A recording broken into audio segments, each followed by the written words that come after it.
가을 끝자락의 강원도는 다른 지역보다 해가 훨씬 빨리 진다. 장거리 화물차 기사 김태우는 험한 도로에도 익숙한 편이었지만 그날 밤만큼은 달랐다. 안개는 마치 흰 연기처럼 짙게 깔렸고 헤드라이트가 뚫을 수 있는 거리는 고작 몇 미터뿐이었다.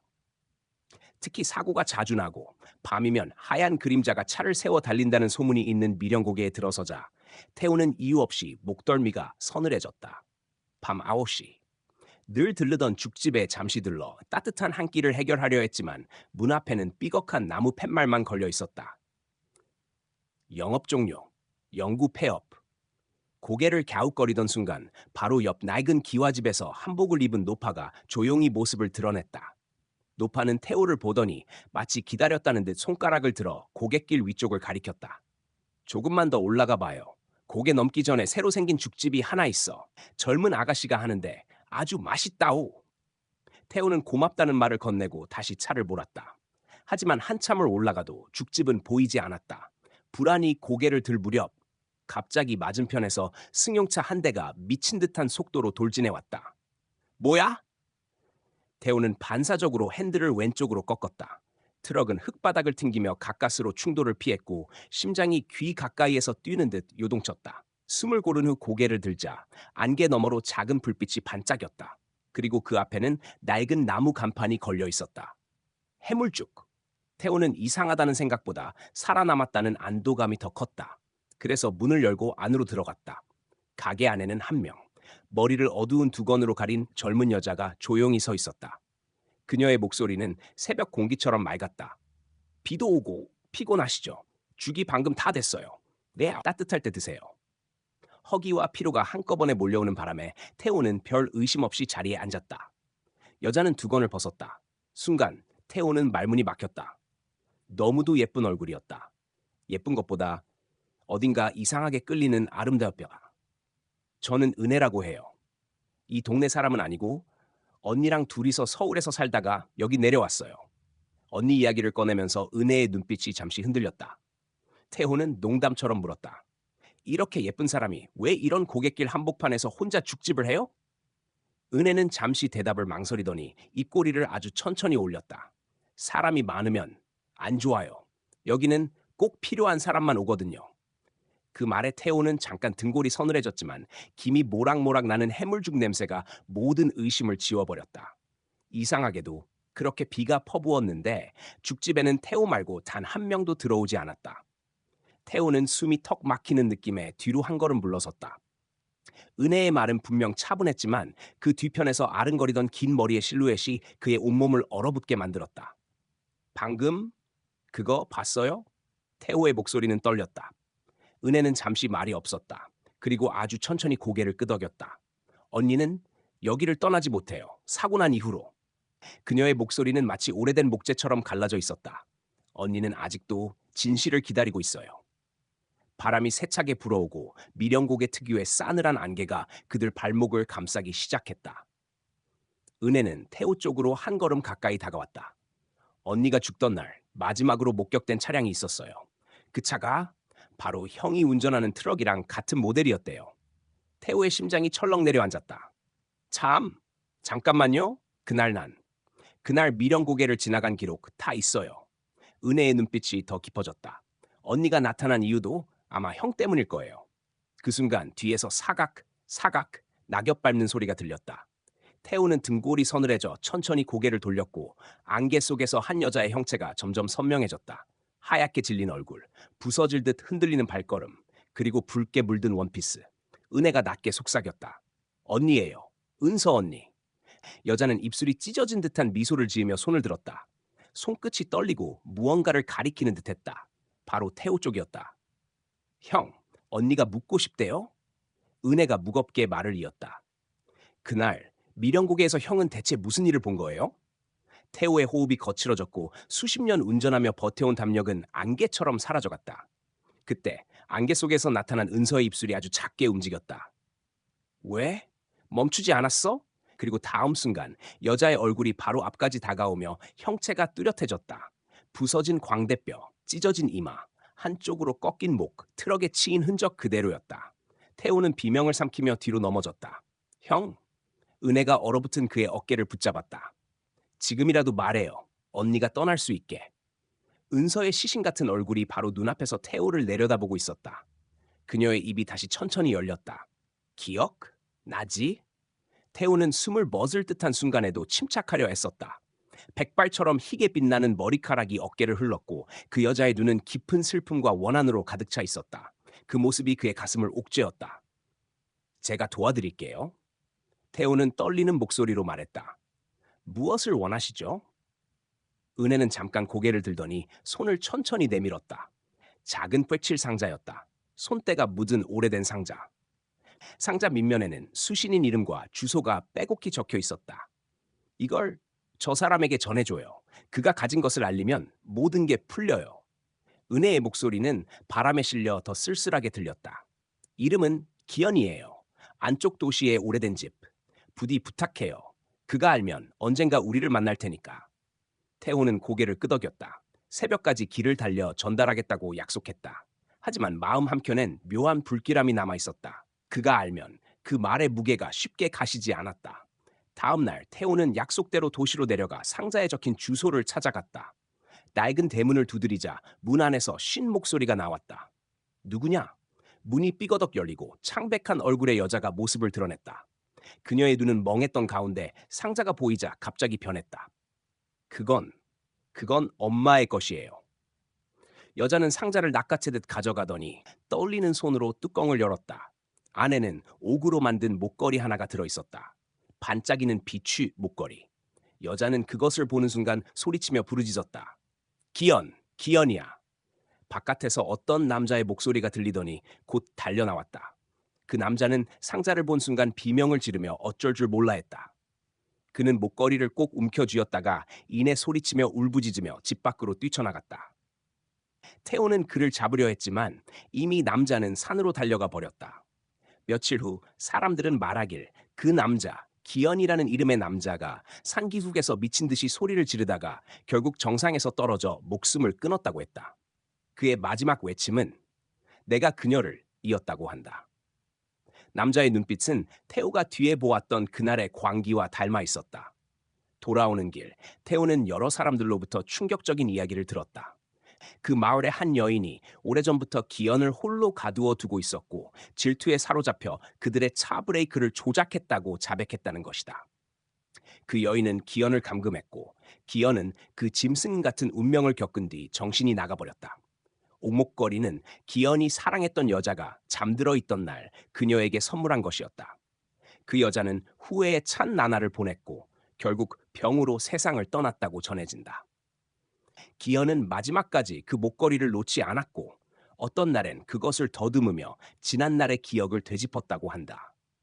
태호는 그 모든 실체를 들으며 소리를 내지 못했다. 은혜와 은서 그리고 기현의 사연이 서로 얽혀 있었고 그 상자 하나로 인해 한 연쇄가 마무리되었다. 하지만 진짜 치유는 단지 사실을 밝히는 것으로 끝나지 않았다. 마을 사람들은 기현의 죽음과 여인의 고백이 알려진 뒤 섬뜩한 평온을 느꼈다. 누군가는 안도의 한숨을 쉬었고 누군가는 죄책감으로 조용히 눈물을 흘렸다. 며칠 뒤 태호는 다시 미령고개로 올라갔다. 그가 작은 사당 앞에 놓은 향불은 초승달 아래에서 부드럽게 타올랐다. 은혜와 은서의 영혼이 어딘가 평온해진 기색을 보였는지 바람결이 달랐다. 태호는 조용히 합장을 하고 중얼거렸다. 이제 편히 쉬십시오. 그날 밤 사당 위로는 한 줄기 은빛 같은 안개가 흘렀고 그는 어렴풋이 두 여성이 손을 맞잡고 미소 짓는 모습을 본 듯한 기분이 들었다. 여기까지 이었었습니다. 이후에 태호가 마을에 남긴 변화나 사후의 여파, 사건이 사람들 삶에 끼친 영향, 혹은 다른 등락, 기현의 진짜 죄와 그에 대한 사람들의 심리적 대응을 더 상세히 넣어 완결하거나 후일담을 이어갈 수 있습니다. 계속해서 다음 부분, 사건의 여파와 마을의 변화, 태호의 삶의 결말 등을 쓰길 원하십니까? 원하시면 이어서 바로 쓰겠습니다.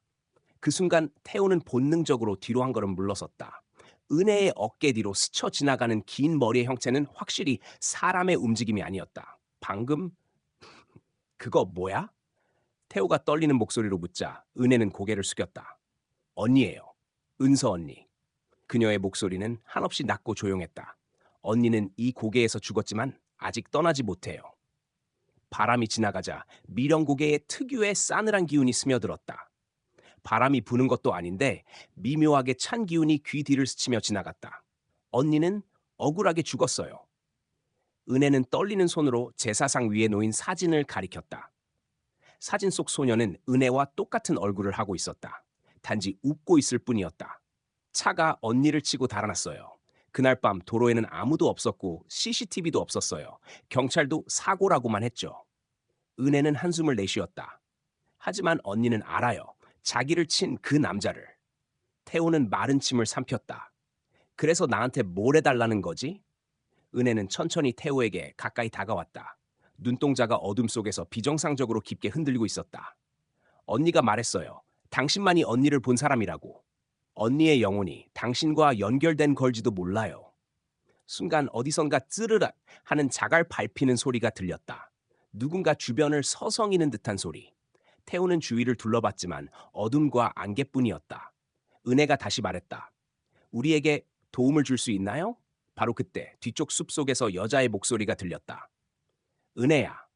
태우는 얼어붙었다. 그 목소리는 조용하지만 절대 살아있는 사람의 목소리가 아니었다. 어딘가 비어있고 메아리처럼 울렸다. 은혜가 갑자기 태우의 손목을 꽉 잡았다. 지금 대답해야 해요. 언니가 기다리고 있어요.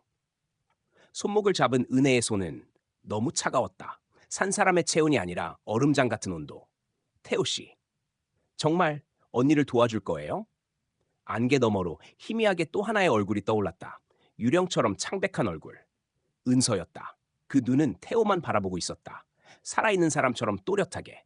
그러나 그 안에는 끝도 없는 절망이 있었다. 나한테 왜? 태호는 속으로 중얼거렸다. 그러나 목소리는 나오지 않았다. 은혜와 은서, 두 자매의 시선이 동시에 자신을 향해 오고 있었다. 태호는 숨이 턱 막힌 채 뒤로 한 걸음 물러섰다. 은혜의 뒤에서 길게 늘어진 머리카락이 바람도 없는데 흩날리고 있었다.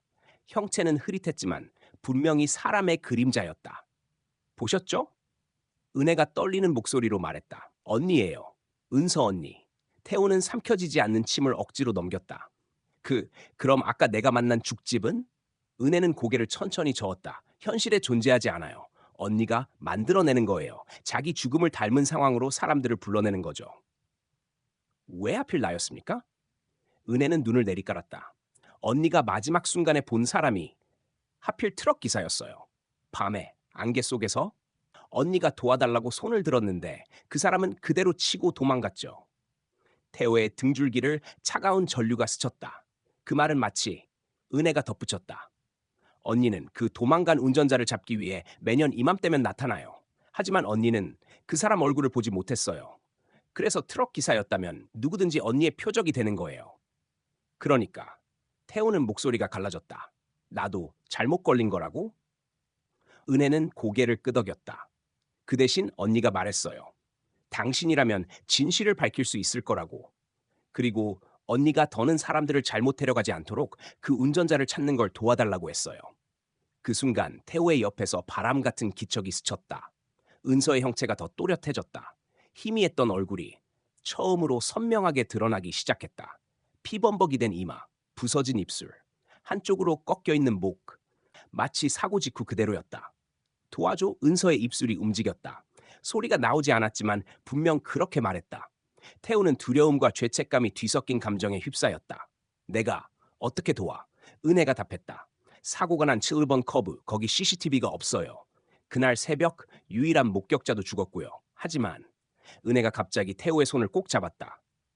언니는 죽기 직전 그 트럭의 앞 유리 스티커를 봤어요. 강원도 마늘군에 사는 화물업체. 태우는 숨이 멎는 듯했다. 그 업체는 그는 몇 번 일을 받은 적이 있었고 업계에서도 악명 높았다. 사고 은폐, 불법 개조, 밤샘 운행 강요, 그리고 무엇보다 그곳에서는 예전부터 도주 사고가 잦았다.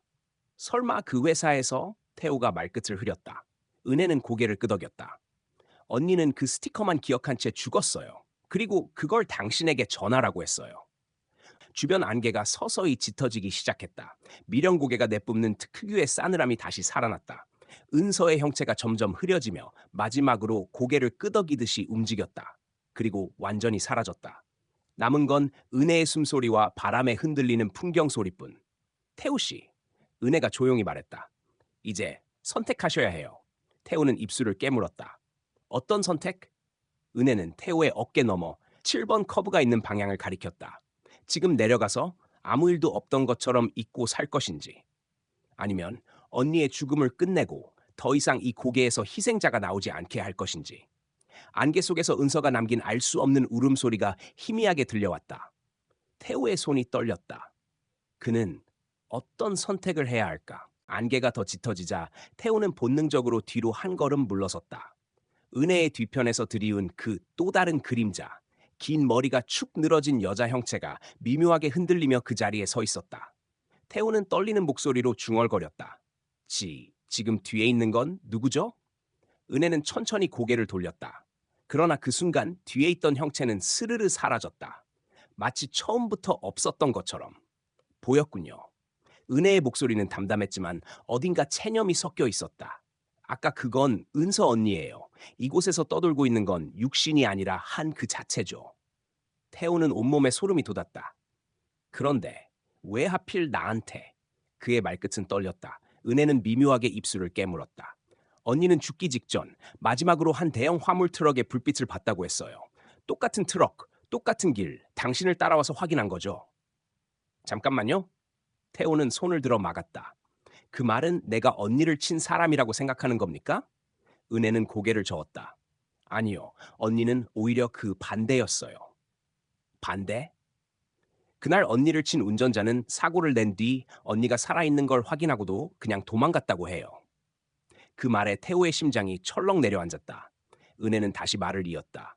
언니가 당신에게 다가간 이유는 당신이 그 사람과 같은 종류의 인간인지 확인하기 위해서였죠. 죽어가는 사람을 보고도 외면하는지 아니면 손을 내밀 수 있는 사람인지. 태호는 숨이 막혀 말을 잃었다. 그리고 언니는 은혜의 목소리가 낮아졌다. 당신이라면 진실을 밝혀줄 사람이라고 생각했어요. 그때였다. 쾅! 갑자기 미묘 고개 아래쪽에서 금속이 뒤틀리는 소리가 울렸다. 바람인지 짐승인지 아니면 차 사고인지 구분할 수 없는 소리. 은혜는 고개를 들어 어둠 속을 바라봤다. 들었죠? 그 소리, 저 소리가 나던 바로 그날 언니도 말이 끝나기도 전에 다시 한번 쾅! 크르르능. 이번엔 아주 가까웠다. 태호는 직감했다. 누군가 이곳 근처에 다시 사고를 낸 것이다. 은혜는 태호의 손목을 꽉 붙잡았다. 가요. 언니가 마지막으로 남긴 단서가 또다시 움직이기 시작한 것 같아요. 단서? 은혜는 고개를 끄덕였다. 언니는 죽기 전에 뭔가를 손에 쥐고 있었어요. 경찰은 그게 사고 충격으로 생긴 흙조각이라고 했지만 나는 아니라고 생각해요. 그녀는 태호에게 등을 돌리고 미묘한 미소를 지었다. 아직 그 조각을 찾지 못했거든요. 바람이 불자 미묘고개의 어두운 숲이 서걱 서걱 울었다.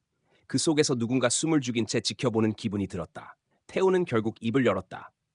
좋아요. 도와드릴게요. 은혜는 가만히 그를 바라보았다. 그리고 아주 작게, 정말 작게 미소 지었다. 고마워요, 태호 씨. 그 순간 태호는 다시 보았다. 은혜의 바로 앞, 눈에 보이지 않을 만큼 희미하게 은서의 얼굴이 겹쳐 있었다. 입술이 움직인다. 찾아줘. 은혜의 얼굴이 점점 하얗게 질려갔다. 태호는 숨을 삼키며 그녀의 뒤를 바라보았다. 희뿌연 안개 사이에서 머리카락이 길게 늘어진 한 여자의 형체가 천천히 움직이고 있었다. 마치 땅 위에 발을 딛지 않은 것처럼 소리 없이 미끄러지듯 다가오고 있었다. 저건 뭐죠? 태호가 떨리는 목소리로 물었다. 은혜는 돌아보지도 않은 채 입술만 굳게 다물었다. 잠시 후 그녀가 낮게 말했다. 언니예요. 은서 언니. 안개 속에서 나타난 형체는 점점 또렷해졌고 희미한 얼굴이 드러났다.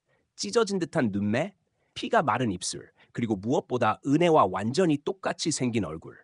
태호의 온몸에 소름이 번졌다. 은혜가 조용히 덧붙였다. 언니는 아직 이곳을 떠나지 못해요. 죽은 이유도 죽인 사람도 밝혀지지 않았으니까. 바로 그 순간 안개가 한꺼번에 몰아치며 은서의 형체가 태호의 면전까지 다가왔다. 차가운 바람이 태호의 얼굴을 스쳤다. 심장박동이 귀 안에서 울렸다. 두근, 두근, 두근. 왜? 하필 나입니까? 왜 나를? 태호가 뒷걸음질 치며 물었다. 그러자 은혜가 태호의 손목을 꽉 잡았다. 언니가 마지막으로 본 차 번호판 당신 차와 비슷했대요. 뭐라고요? 그날 밤 언니를 치고 도망간 트럭.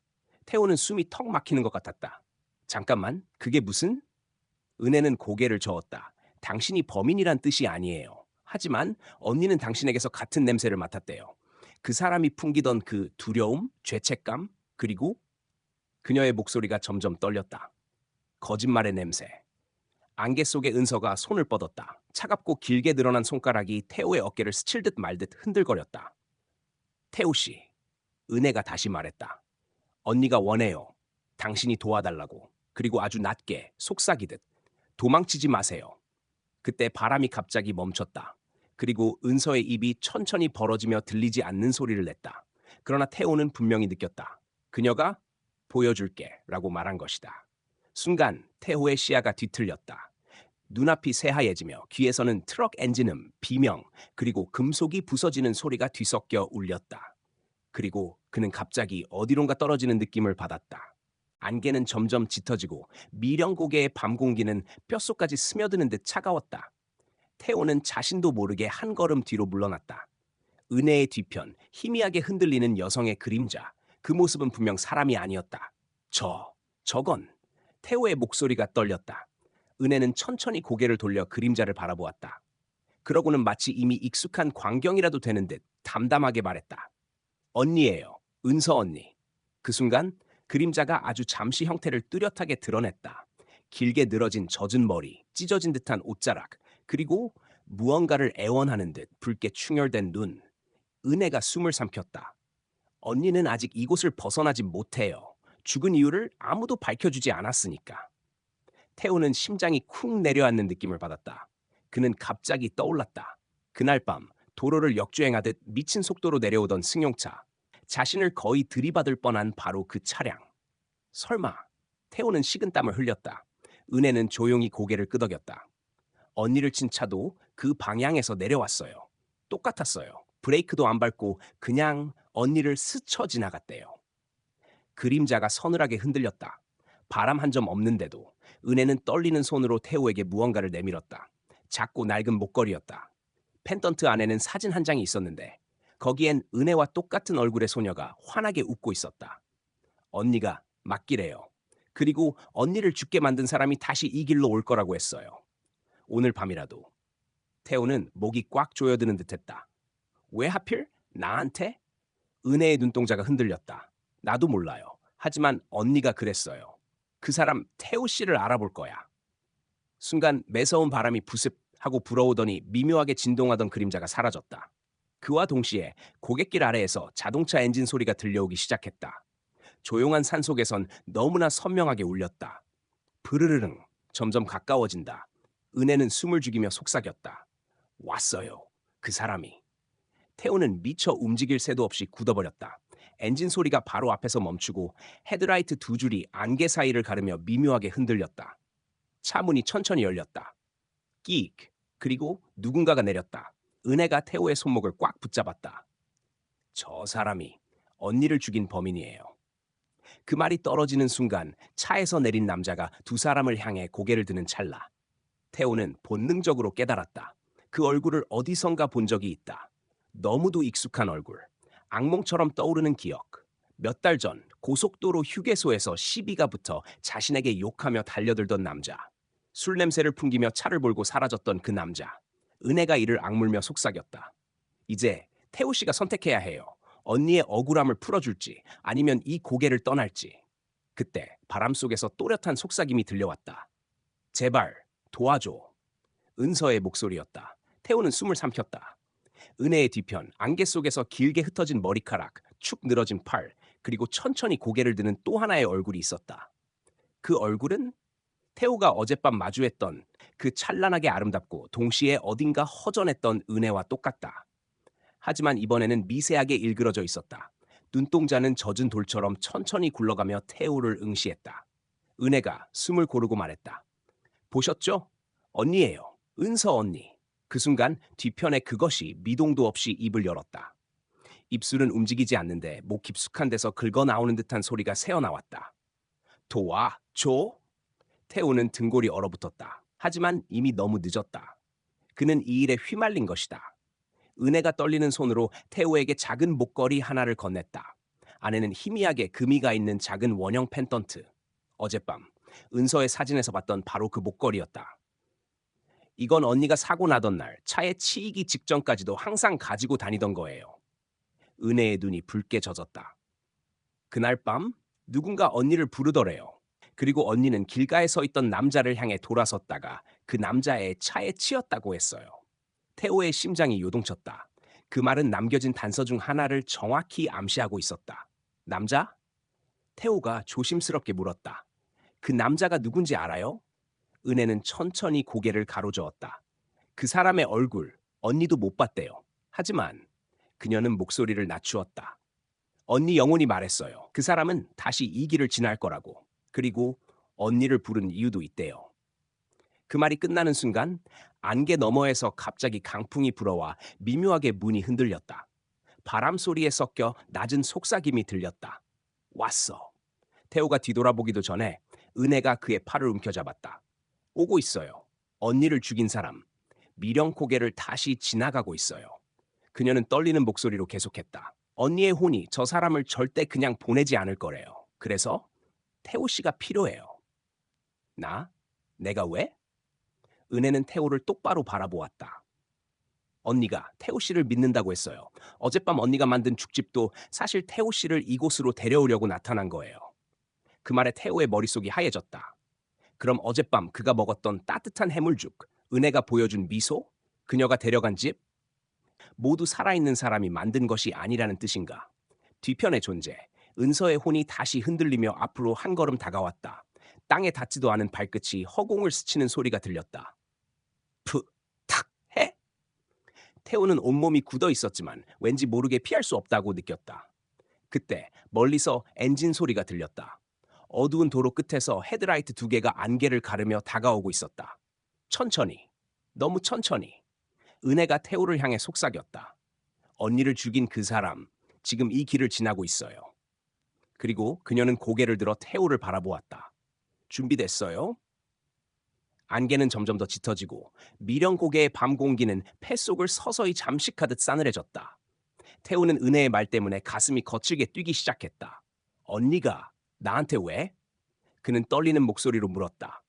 은혜는 잠시 눈을 내리깔았다가 다시 태호를 바라보았다. 그 눈은 마치 며칠째 잠을 못 잔 사람처럼 붉고 흐릿했다. 언니는 죽기 전까지 그 사람한테 계속 살려달라고 했대요. 근데 그 사람은 그냥 도망갔어요. 바로 그 순간 태호의 뒤에서 바람도 없는데 갑작스레 차악하고 무언가 스치는 소리가 들렸다. 태호가 뒤를 돌아보자 방금 전까지만 해도 은혜의 뒤에 희미하게 서 있던 형체가 이번엔 훨씬 더 가까워져 있었다. 긴 생머리, 축 늘어진 어깨, 입가에 번진 검은 자국. 은혜와 똑같이 생겼지만 그 표정은 차갑고 공허한 죽은 자의 얼굴이었다. 태호는 숨을 삼켰다. 은혜가 낮게 말했다. 언니예요. 은서 언니. 그 순간 귀 옆에서 바람처럼 스치는 속삭임이 들렸다. 살려줘. 태호는 소스라치게 몸을 떨었다. 내가 도와줄 수 있는 게 뭐가 있어요? 은혜는 눈을 감으며 떨리는 숨을 내쉬었다. 언니가 마지막으로 남긴 기억 속 차 번호가 있어요. 그걸 찾으면 그 사람을 찾을 수 있어요. 근데 문제는 은혜가 끝까지 말을 잇지 못했다. 갑자기 휘잉 미령고개 전체에 울리는 듯한 길게 찢어지는 바람 소리가 들렸다. 그리고 그와 동시에 은서의 형체가 확 하고 바로 태호 앞까지 다가왔다. 얼굴이 거의 코앞. 썩은 흙 냄새와 축축한 한기가 얼굴을 덮쳤다. 너는 팠지. 네, 마지막을. 태호의 무릎이 순간적으로 풀릴 뻔했다. 그러나 은혜가 언니 앞을 가로막으며 소리쳤다. 그만해 언니. 이 사람 언니를 죽인 놈이 아니야. 은서는 잠시 움직임을 멈추었다. 그녀의 머리카락이 안개 속에서 천천히 흩날렸다. 그리고 천천히, 아주 천천히 한 걸음 뒤로 물러났다. 하지만 사라지지는 않았다. 그저 그 자리에 죽은 사람의 인내처럼 조용히 서 있을 뿐. 은혜는 떨며 말했다. 언니는 그날 밤 마지막으로 지나간 차를 기억해요. 근데 의식이 흐려져서 번호를 온전히 못 남겼어요. 그녀가 태호의 소매를 조심스럽게 붙잡았다. 언니가 말했어요. 당신은 언니의 마지막 기억을 볼 수 있다고. 왜인지는 나도 몰라요. 태호의 등골이 얼어붙었다. 내가 본다고? 은혜는 고개를 끄덕였다. 이 고개에서 죽은 영혼 중 언니만 아직 떠나지 못했어요. 마지막 기억을 누군가 함께 보면 그 기억을 완성할 수 있대요. 그 순간 은서가 천천히 손을 들었다. 가늘고 길고 흙이 잔뜩 끼어있는 손가락, 그리고 태호를 가리켰다. 너야, 너만 볼 수 있어. 은혜는 태호의 어깨를 붙잡았다. 태호 씨, 언니를 조금만 도와줘요. 그러면 이 고개에서 떠날 수 있을 거예요. 태호는 입술을 깨물었다. 손끝이 떨리고 온몸이 얼음처럼 굳어 있었지만 도망칠 수 없었다. 은서의 눈이 그의 전신을 붙든 것처럼 따라붙고 있었다. 그리고 그때 어둠 속에서 조용히 어느 차량의 헤드라이트가 천천히 돌고 올라오는 소리가 들렸다. 부은. 은혜가 갑자기 창백해졌다. 저 소리. 그때 언니를 치고 도망간 차. 은서의 그림자가 안개 속에서 서서히 일렁였다.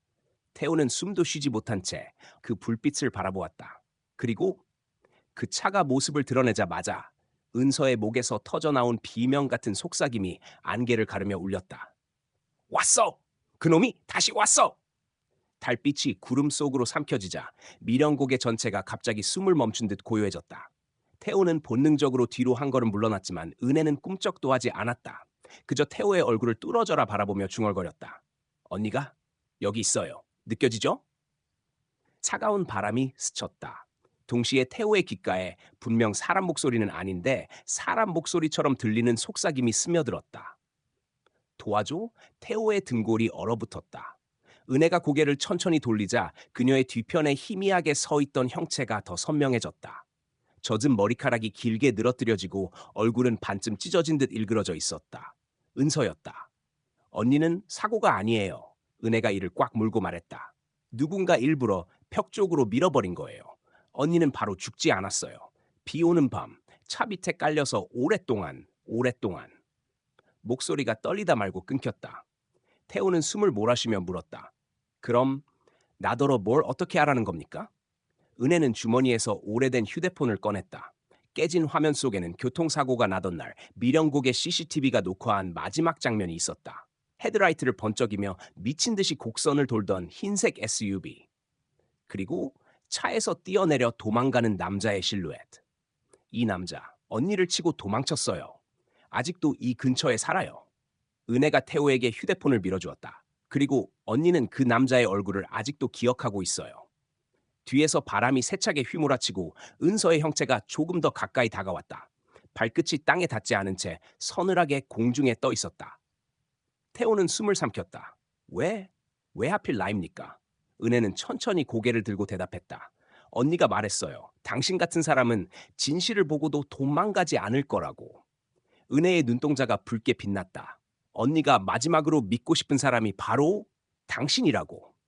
그 말이 끝나자 갑자기 미령고개 아래쪽에서 자동차 경적 소리가 울렸다. 짧고 날카롭고 어디서 많이 들은 듯한 소리. 은혜가 낮게 말했다. 왔어요. 그 사람. 태호는 뒤돌아보았다. 안개 사이에서 헤드라이트 두 개가 묘하게 비틀린 각도로 빛나고 있었다. 은혜는 태호의 팔을 붙잡았다. 이제 선택하세요. 그 순간 태호의 뒤에서 또 다른 속삭임이 들려왔다. 제발 내 억울함을? 그 목소리는 분명 은서의 것이었다. 바람이 멈추고 산 전체가 침묵을 삼킨 순간 은혜가 마지막으로 말했다. 도와줄 건가요? 아니면 다른 남자들처럼 도망칠 건가요? 안개가 점점 짙어지며 미령고개의 바람이 으스스하게 울었다. 태호는 은혜의 말이 머릿속을 계속 맴돌자 목이 마르게 말라왔다. 언니가 왜 저를 믿는다고 했죠? 태호가 어렵게 물었다.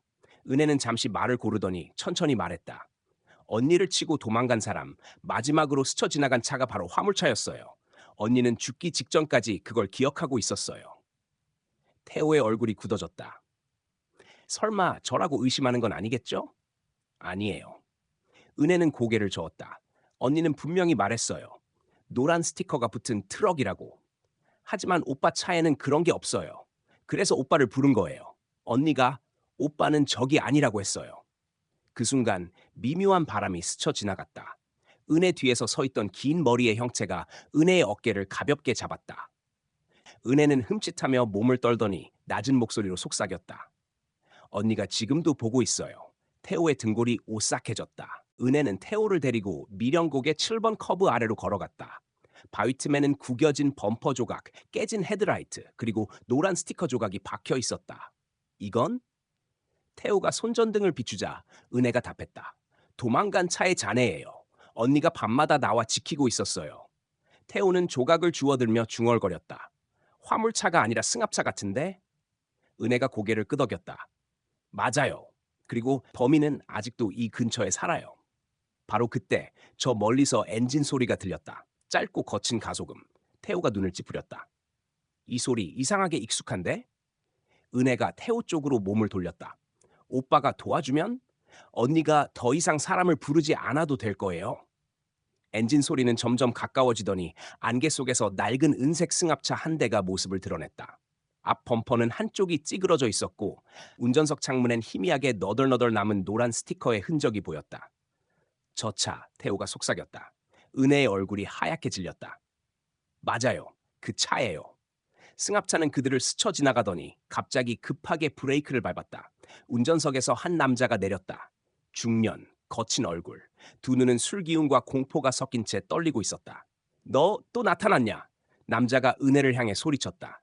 태호는 얼어붙었다. 그 남자는 분명히 은혜가 보이는 것을 두려워하고 있었다. 설마 저 사람은... 그 순간 은혜 뒤에서 긴 머리의 형체, 즉 은서가 모습을 완전히 드러냈다. 빙그레 웃으며 남자는 뒤로 주춤하며 비명을 질렀다. 난 일부러 그런 게 아니야. 그날 난 술을 마셨고 비가 너무 많이 왔어. 난 그냥... 은서가 미련 없이 그의 앞에 나타났다. 바람도 불지 않았는데 그녀의 머리카락이 천천히 들려올랐다. 태호는 그제야 알았다. 이 남자야말로 은서가 밤마다 찾아 헤매던 캐다 기트밍. 남자는 다리에 힘이 풀려 주저앉았다. 그만 와? 제발? 그러나 은서는 움직이지 않았다. 아니 발이 땅에 닿아 있지도 않았다. 태호는 그 공포스러운 광경 속에서 은혜가 조용히 말하는 걸 들었다. 오빠, 이것만 도와주세요. 언니가 마지막으로 해야 할 말을 전할 수 있게. 태호는 떨리는 목소리로 물었다. 뭐? 뭔데? 은혜는 슬프게 미소 지었다. 왜? 도망갔냐고? 언니가 그걸 꼭 물어보고 싶대요. 은서는 남자 앞에서 멈췄다. 목소리는 낮고 부서질 듯했지만 분명했다. 왜? 도망갔어? 남자는 울먹이며 고개를 흔들었다. 난 무서웠어. 널 죽인 줄도 몰랐어. 그냥 피하려고 했던 거야. 미안해. 제발 용서해줘. 은서는 잠시 남자를 바라보더니 천천히 뒤돌아 태호와 은혜를 바라보았다. 그리고 아주 미약하게 고개를 저었다. 용서할 수 없다. 한순간 강한 바람이 불었다. 승합차의 문이 쾅 닫히고 차가 비틀거리며 뒤로 굴러떨어지듯 산 아래로 추락해버렸다. 모든 게 10초도 안 되는 시간에 끝났다. 안개가 잦아들자 은혜는 조용히 말했다. 이제 언니는 됐대요. 마지막 일을 끝냈다고. 태호는 숨을 몰아쉬며 그녀를 바라보았다. 그럼 너는? 은혜는 어딘가 멍한 표정으로 먼 산을 바라보았다. 이제. 저도 여기 떠나야죠. 언니가 기다리고 있으니까. 뭐라고? 너도.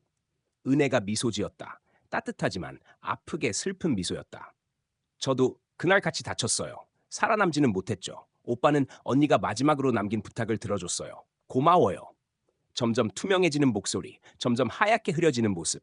이제 두려워하지 마요. 미련 고개는 더 이상 사람을 부르지 않을 거예요. 그 말과 함께 은혜와 은서의 형체는 안개 속으로 완전히 사라졌다. 남겨진 건 바람 소리, 그리고 오래된 종풍경 하나가 작게 울리는 소리뿐이었다.